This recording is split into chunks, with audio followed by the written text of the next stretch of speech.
Hi guys, welcome back to Prospect Channel TV. Thank you for always coming out here. May God bless you all, my people. It was really sad that we are still on this Mazi Nnamdi Kanu, update. Before now, I never thought that this Mazi Nnamdi Kanu's continued detention is going to enter 2023. Today is first day of 2023. And it's sad to say that the Nigerian government have continued to keep him, in detention, in DSS detention, despite court orders that Mazi Nnamdi Kanu should be released, by the Nigerian government. But they have shown that they are good in disobeying court orders, even its own courts. The Nigerian government have shown that to Nigerians. And this is not a good example at all as a government. Now, talking about Southeast leaders, the other time they came out telling Nigerians that the one Nigerian government led by President Muhammadu Buhari to adopt a political solution in Mazi Nnamdi Kanu's case. Okay.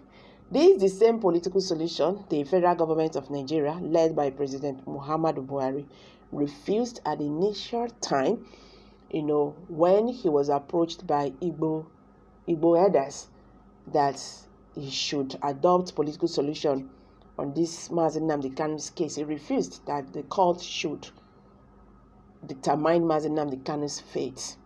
He doesn't want to interfere in judiciary processes. That Mazi Nnamdi Kanu should go defend himself in the court. Kanu has defended himself in the courts. The court have determined Mazi Nnamdi Kanu's fate, and the Nigerian government have refused to let him go, saying that they are not through with him. Una see that one. Now, coming back to Southeast leaders, what is the role they are playing? Because this is worrisome and disturbing. Their regions is becoming, a killing field by some set of people we don't understand who they are. What is their, action, their attitude to this Mazi Nnamdi Kanu's abduction and continued detention by the Nigerian government is really worrisome. And this, Mazi Nnamdi Kanu's family have slammed the Southeast governors for keeping mute over detention of Mazi Nnamdi Kanu. Speaking with newsmen in Umuahia during the weekend, Kanu's younger brother, Prince Emmanuel, blasted the governors for not pressuring the Nigerian government to release Nnamdi Kanu despite a court order.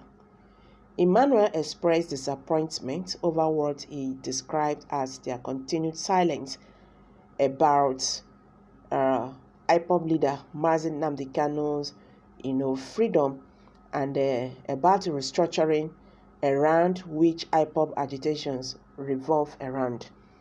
He also accused the governors of revenging on the promise made during a meeting between them and Nnamdi Kanu in 2017, where the latter was pressured to accept restructuring in lines of secessionist agitations. He said, "Nobody is talking about restructuring again after those leaders, although without success, wanted Nnamdi Kanu to drop agitation for self-determination and agree to restructured Nigeria." Precisely on the 30th August 2017, Mazi Nnamdi Kanu met with Southeast governors. In fact, before the meeting, he had met with the late Dr. Alex Ekwueme, who pressured him to agree on the restructuring of Nigeria along the 1960 and 1963 constitutions. The late Chief Mbazurike Amechi and Professor Ben Nwabueze told him that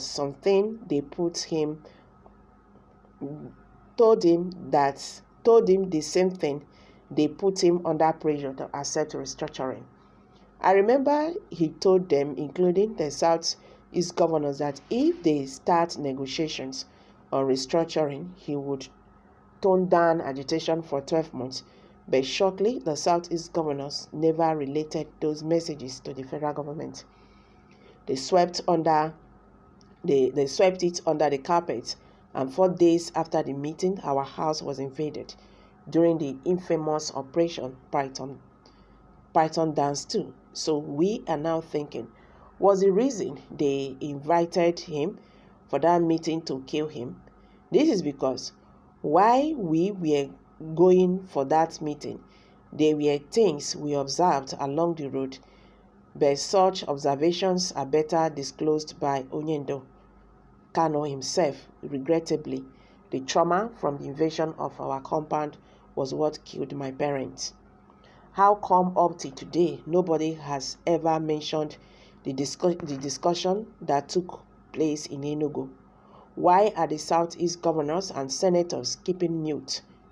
They tried to convince Nnamdi Kanu at the meeting that restructuring would be better than outright Biafra. So restructuring was a choice proposed by Igbo leaders.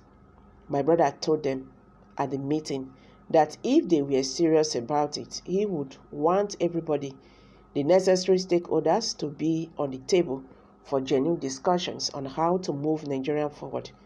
He told them that the federal government and other nationalists that make up Nigeria must come together for serious discussions, but that discussion that my brother was insisting on what they wanted to avoid by invading our house.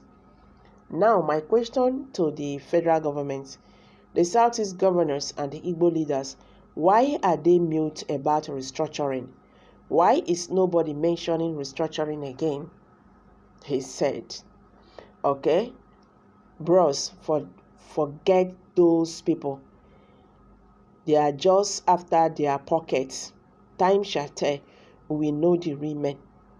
Oya Igbos, una master family don't raise a consign on you, who are the slaves of their sons.